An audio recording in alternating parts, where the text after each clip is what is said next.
While we wish it were different, all kinds of scams exist. They even have names that we recognize now.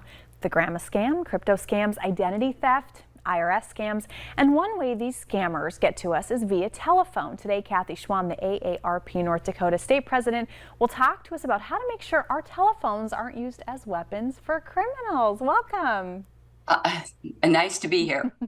Now, Kathy, we hear about online scams, but telephones are still a tool for criminals. And actually, the Federal Trade Commission data from last year show that the phone was the source for nearly a third of all reported scams. Reported losses were nearly $700 million, and that makes a median loss of at least $1,200. And that's a lot of phone fraud. How is it that phone fraudsters get through to people? I rarely answer any unknown caller on my caller ID. Is screening that way protection enough? You know, that's a good first start, but unfortunately, caller ID spoofing services let callers hide their real phone numbers. And what is a spoof?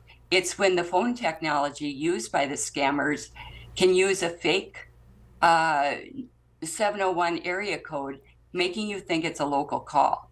With those services, the ID can also impersonate a legitimate name or company.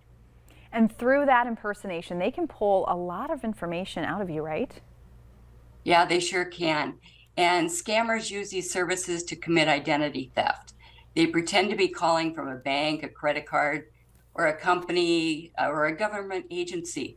So the people who answer the call may feel safe giving out personal information such as bank accounts, social security numbers, because the name and phone number of the legitimate company appears on the caller ID. That's why they call it spoofing, because it's fake.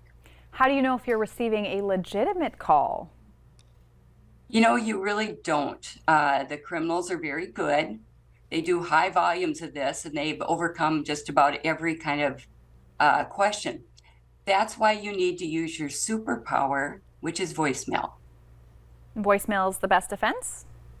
It really is. The single most effective way to avoid a scam call is to let your answering machine do it if you have a landline, or voicemail for cell phones, and they'll screen the calls for you.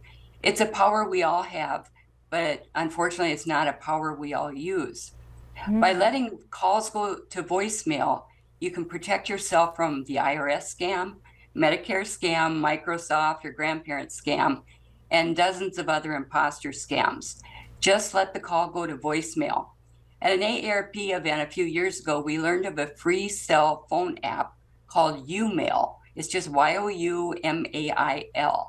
And there's a setting that transcribes the message onto text to make it easier to answer. Because I know a lot of people don't like listening to their voicemail. But I've used this free version of the app ever since. It really works well. Anything else? Just remember, don't count on caller ID. So your best defense is just letting calls go to voicemail. This gives you the opportunity to listen to the messages, or if you use YouMail, you can read it, and time to consider the validity of this call. Where can people find more information or talk to someone if they think they have been scammed? Just look at that information on your screen. Keep that 877-908-3360 number handy, because you can call in for all kinds of questions and they'll be happy to send you to the right place or verify it for you. And again, the aarp.org/Fraud Watch Network is another location. All right, thank you. And make sure that you stay with us as well. Coming up on North Dakota Today, a lot more fun, so you're going to want to stay put.